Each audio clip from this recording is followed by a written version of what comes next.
बहुत बहुत धन्यवाद। नमस्कार। श्री रामदास अठावले।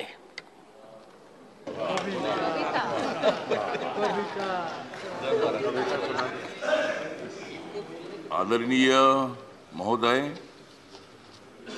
मैं तो अन्याय के खिलाफ लड़ा हूं। मैं तो अन्याय के खिलाफ लड़ा हूं, इसलिए आपको बधाई देने के लिए यहां खड़ा हूं।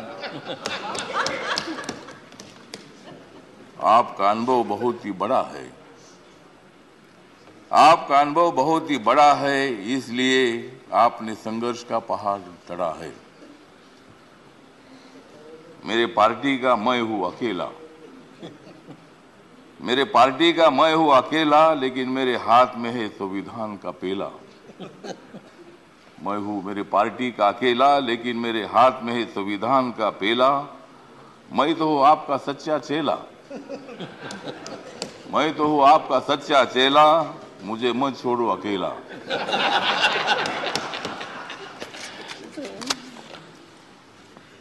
जिन्होंने उपराष्ट्रपति का सर किया है गढ़, जिन्होंने उपराष्ट्रपति का सर किया है गढ़, उनका नाम है धनखड़। हमें मिलकर उखाड़ देनी है विषमता की जड़। हमें मिलकर उखाड़ देनी है विषमता की जड़। इसमें जरूर सफल होंगे आदरणीय धनखड़। हाउस में जो सदस्य करेंगे फ्रैक्शन, हाउस में जो सदस्य करेंगे फ्रैक्शन, उनके ऊपर होनी चाहिए कड़ी एक्शन। हमें तो मजबूत करना है भारत नेशन। हमें तो मजबूत करना है भारत नेशन। हंगामा करने की हमें नहीं चाहिए फैशन। तो हमें पूरा विश्वास है कि आप बहुत बड़ा संघर्ष करते करते यहाँ पहुंचे हैं।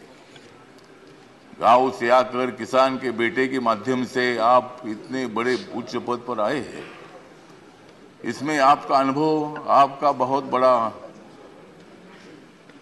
संघर्ष है। बहुत बड़ा काम आपने किया है।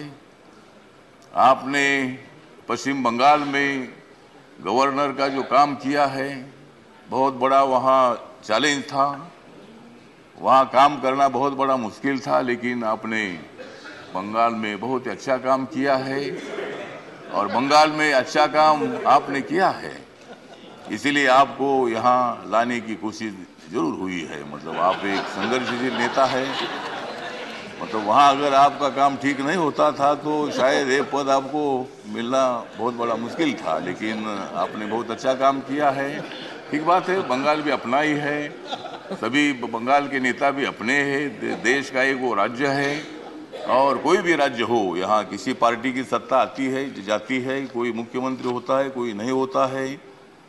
कभी हम भी मतलब 3 बार सांसद रहे लोकसभा में, और मैं शिरडी में मैं हार गया, लेकिन मैं घर में बैठा नहीं, मैं घूमता रहा। मैं कांग्रेस पार्टी के साथ रहा। कांग्रेस पार्टी के मेरे सभी दोस्त हैं, समाजवादी पार्टी के मेरे दोस्त हैं, कम्युनिस्ट पार्टी के मेरे दोस्त हैं, और अभी बीजेपी के मेरे दोस्त हैं। मैं सब बीजेपी के साथ में आया हूँ, और भारतीय जनता पार्टी के साथ मैं इसलिए आया हूँ कि मुझे शिरडी में हारा गया।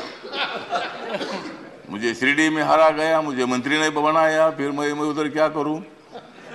तो इसीलिए मुझे मतलब कांग्रेस पार्टी को छोड़ना पड़ा, और मैं नरेंद्र मोदी जी के नेतृत्व में सबका साथ सबका विकास दिख रहा है, सारा प्रकाश, मतलब ये जो प्रकाश दिख रहा है, तो नरेंद्र मोदी जी के नेतृत्व में मैंने निर्णय ले लिया कि मैं बाबा साहब अम्बेडकर जी का अनुयायी हूँ। बाबा साहब अम्बेडकर जी ने सत्ता में आना चाहिए बताया है। मेरी अकेली पार्टी सत्ता में नहीं आ सकती है, किसी के साथ मिलकर ही सत्ता में आ सकता हूँ। और मेरे पार्टी का मुझे लोग पूछते हैं कि तुम्हारा पार्टी का एक भी लोकसभा में मेंबर नहीं है, तो भी आप मंत्री कैसे हैं। तो मैंने बोला, आप माननीय नरेंद्र मोदी जी को जाकर पूछो, मतलब मैं कैसा मंत्री हूँ।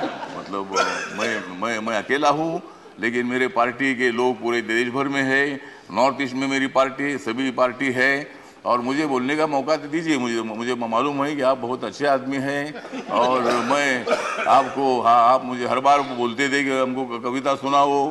अगर आप मुझे ज़्यादा बोलने के लिए देंगे तो मैं कविता सुनाऊंगा, नहीं तो एक भी कविता नहीं सुनाऊंगा। तो ठीक बात है, तो इसीलिए मतलब कविता सुनाता भी रहूंगा।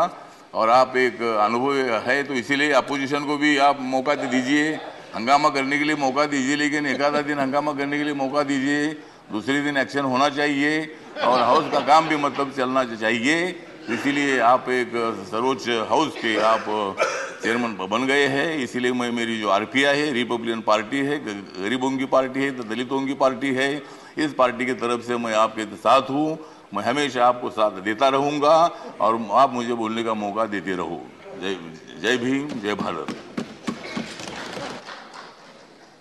डॉक्टर के